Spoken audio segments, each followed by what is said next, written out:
Hello guys, welcome back. ఈ video ముందే చెప్తున్నాను, ఈ వీడియో చాలా చిన్నది అవ్వచ్చు, ఐమ్ నాట్ షూర్. ఇప్పుడు మనం ఎక్కడికి వెళ్తున్నామంటే ఫార్ములా ఈ డ్రైవర్స్ని మీట్ అవ్వడానికి. ఇదంతా నేను వ్లాగ్ చేస్తాను అనుకోలేదు. ఫార్ములా ఈలో రెడ్ బుల్ డ్రైవర్స్ ఉంటారు కదా, వాళ్ళని మీట్ అవ్వడానికి వెళ్తున్నాను. ఇప్పుడు ఎల్బీ నగర్ హ్యాస్టన్ గో కార్టింగ్ దగ్గర వాళ్ళు ఏదో ఫన్ ఈవెంట్ చేసుకుంటున్నారు. అండ్ నేను రెడ్ బుల్ హైదరాబాద్ని రిప్రజెంట్ చేస్తున్నాను కాబట్టి నేను కూడా వెళ్తున్నాను. సో రెడ్ బుల్ వల్ల నాకు చాలా మంచి ఛాన్స్ వచ్చింది ఫార్ములా ఈ డ్రైవర్స్ని మీట్ అవ్వడానికి. ఫార్ములా ఈ గురించి కొంతమందికి తెలియకపోవచ్చు కూడా. F1 అని వినే ఉంటారు కదా, F1 లానే ఎలక్ట్రిక్ కార్స్ అన్నమాట ఇవి. ఈ ఫార్ములా ఈ మనకి హైదరాబాద్లో జరుగుతుంది. మనం యాక్చువల్లీ చాలా లక్కీ అలాంటిది ఒకటి హైదరాబాద్లో జరగడం. ఒక 2-3 years తర్వాత వస్తున్నాను నేను హ్యాస్టన్ గో కార్టింగ్కి. లేదురా, ఇప్పుడే వచ్చా. ఓకే.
ఇప్పుడు హ్యాస్టన్ నుంచి రిటర్న్ అయిపోతున్నాను. నేను చాలా లేట్ వచ్చాను, ఒక ఫన్ రేస్ మిస్ అయిపోయాను. ఎలక్ట్రిక్ ఆటోస్ ఉంటాయి కదా, దాంతో వాళ్ళు సరదాగా రేస్ చేసుకున్నారు హ్యాస్టన్లో. దాని తర్వాత రోటీస్ అయినా బటర్ నాన్స్తో మ్యాన్ ఛాలెంజ్ అని ఒకరినొకరు కొట్టుకున్నారు. దాంతో ఈరోజు వీడియో అది క్లబ్ చేసి ఒకటే వీడియోలో పెట్టేస్తాను.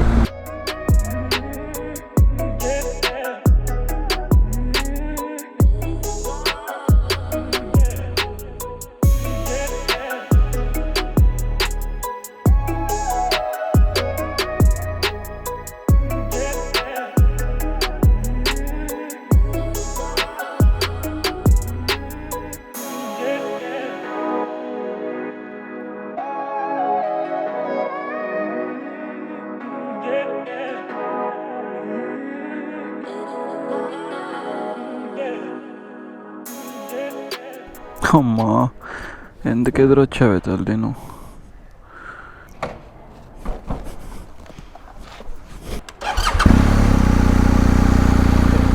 నేను వీడియోని చాలా బిట్స్ అండ్ పీసెస్ కట్ చేసి ఒక 3 వీడియోస్ కలిసి ఈ వీడియో పెడుతున్నాను. నేను ఫార్ములా ఈ రేస్కి వెళ్ళాను చూడడానికి. మార్నింగ్ ఎప్పుడో వెళ్ళాను, ఈవినింగ్ రేస్ అయిపోయే వరకు కూడా అక్కడే ఉన్నాను. మొత్తం ట్రాక్ మొత్తం తిరిగాను. ఫస్ట్లీ ఈ విషయంలో ఈ తెలంగాణ గవర్నమెంట్కి చాలా థ్యాంక్స్ చెప్పాలి, ఇలా మోటార్ స్పోర్ట్ పైన ఇంట్రెస్ట్ చూపిస్తున్నందుకు. ఎందుకంటే ఒక FIA లెవెల్ ఈవెంట్ హైదరాబాద్లో జరుగుతుంది అని, ఐ మీన్ ఇంత తొందరగా జరుగుతుందని నేను ఎప్పుడూ ఎక్స్పెక్ట్ చేయలేదు. ఇంకా ఇలానే మోటార్ స్పోర్ట్కి సపోర్ట్ చేయాలి అనుకుంటున్నాను. ఎప్పుడైనా సరే కార్స్ బైక్స్ ఉన్నాయంటే మనం చేయాల్సిన పనులు మర్చిపోతాం అన్నమాట. నేను కూడా అలానే వ్లాగ్ షూట్ చేయడానికి మర్చిపోయాను. పొద్దునుంచి వేరే కార్స్ అని ఇవన్నీ చూస్తూనే నాకు టైం అయిపోయింది. తర్వాత రేస్ అయిపోయిన తర్వాత అయ్యో వ్లాగ్ చేయలేదు అని అప్పుడు గుర్తొచ్చింది. ఈవెంట్ అయితే చాలా బాగా జరిగింది, కానీ ఒకటే ప్రాబ్లం ఏంటంటే ఓవర్ క్రౌడెడ్ అయిపోయింది. పాసెస్ చాలా ఎక్కువ ఇచ్చేశారు. VIP పాసెస్ కూడా టూ మనీ అయిపోయినట్టున్నాయి. సో ఎక్కడ చూసినా సరే ఫుల్ అంటే ఫుల్. ఎప్పుడైనా సరే కెపాసిటీకి మించి పాసెస్ ఇచ్చేస్తే రేస్ ఎవరూ చూడలేరు అనమాట. అలానే అయిపోయింది, అసలు రేసే కనిపించలేదు. బట్ ఫస్ట్ టైం జరిగింది కదా, మన నెక్స్ట్ టైం మేబీ అలాంటివి అవ్వకుండా ఉండాలని అనుకుందాము. ఇలాంటి ఈవెంట్ జరగడం వల్ల ఉపయోగం ఏంటి అని చాలామంది అనుకుంటారు. ఇంకా డెవలప్మెంట్ అంటే మోటార్ స్పోర్ట్లో అదే. మోటార్ స్పోర్ట్ మన కంట్రీలో పెరగాలి అంటే ఇలాంటి ఈవెంట్సే జరగాలి. మనకు కానీ హైదరాబాద్లో ఒక మంచి రేస్ ట్రాక్ వస్తే ఇంకా బాగుంటుంది. సో ఆ ఫామ్లో ఈ వరకు ఏవైతే షూట్ చేసానో అవన్నీ వ్లాగ్లో పెట్టేశాను. నేను ఆ డ్రైవర్స్ని కూడా మీట్ అయ్యాను, వాళ్ళే పోడియం పైన కూడా వచ్చారు. Thank you so much red bull, నాకు అన్ని వేస్లో సపోర్ట్ చేస్తున్నారు. అండ్ అదంతా పక్కన పెట్టేస్తే ఇప్పుడు నేను ఎక్కడికి వెళ్తున్నానంటే డైనమిక్ రైడర్స్కి.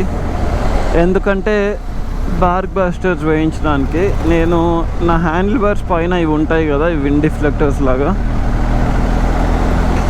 ఇవి కొంచెం డెలికేట్ అనమాట. పడినప్పుడు దానివల్ల మన క్లచ్ కానీ బ్రేక్ లివర్ పైన కానీ పడి ఇరిగిపోయే ఛాన్సెస్ ఉంటాయి.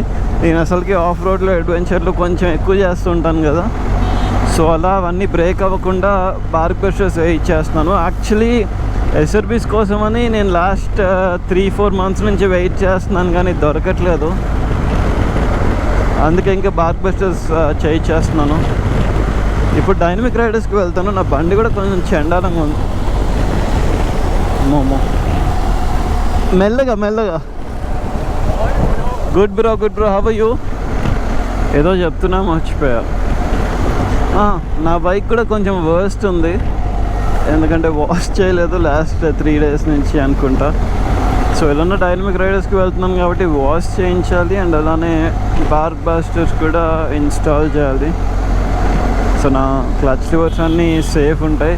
ఏదైనా BMW ఎక్స్పీరియన్స్ అని అదని ఇదని చాలా వస్తున్నాయి. నేను కూడా రైడ్స్ అనుకుంటున్నాను. ఈ బండిని ఎప్పుడంటే అప్పుడు పాడేస్తాను కాబట్టి అలాంటివన్నీ ఉండడం చాలా మంచిది. చాలామంది క్యాఫే అప్డేట్ ఇంకా రేసింగ్ స్కూల్ అప్డేట్ కూడా అడుగుతున్నారు. 2 Marchలోనే స్టార్ట్ అవుతాయి. కొంచెం ఎర్లీగా అయితే రేసింగ్ స్కూలే స్టార్ట్ అవుతుంది. ఒక 1-2 weeks అటు ఇటుగా నా కెఫే కూడా స్టార్ట్ అయిపోతుంది.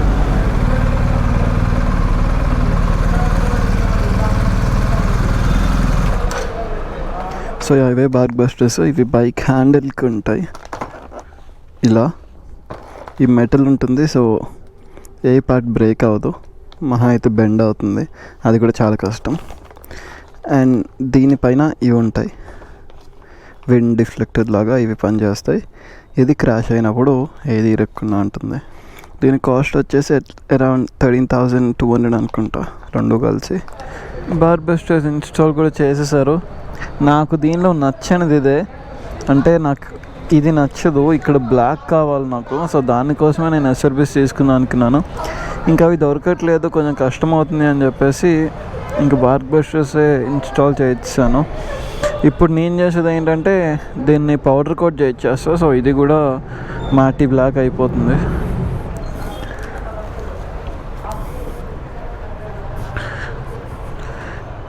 నాకు కొంచెం సెంటిమెంట్, అటు సైడ్ నుంచి బైక్ పైకి ఎక్కను, ఈ లెఫ్ట్ సైడ్ నుంచే పైకి వెళ్తాం. సో ఇది అరౌండ్ 13,000 rupees.